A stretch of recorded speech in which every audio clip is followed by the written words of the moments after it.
இங்க என்ன நடந்தது அப்படின்னு சொன்னா, நல்லா கவனிங்க.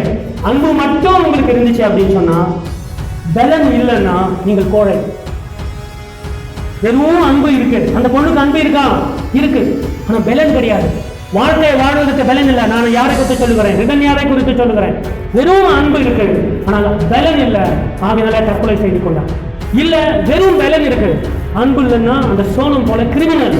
பலன் இருக்கு. தேவஜனமே, பலத்துக்கும் கிரிமினலுக்கும் ஒரே ஒரு கோடு என்ன அப்படின்னு சொன்னா, நீதியா நியாயமா நீங்க போராடினீங்கன்னா நீங்கள் பராக்கிரமசாலி, நீங்கள் பலம் உள்ளவர்கள்.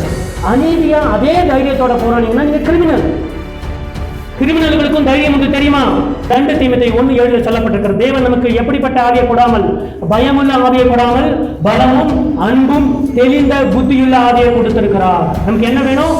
பலமுள்ள ஆவி கொடுத்திருக்கிறாரு, அன்புள்ள ஆவி கொடுத்திருக்கிறாரு, தெளிந்த புத்தியுள்ள ஆவி கொடுத்திருக்கிறாரு. தெளிந்த புத்தி என்ன? இந்த பலனையும் இந்த அன்பையும் சரியான ப்ரொபோர்ஷன்ல சேர்ந்தீங்கன்னா நீங்கள் பராக்கிரமசாலி. அந்த தெளிந்த புத்தி, செல்ஃப் கண்ட்ரோல்,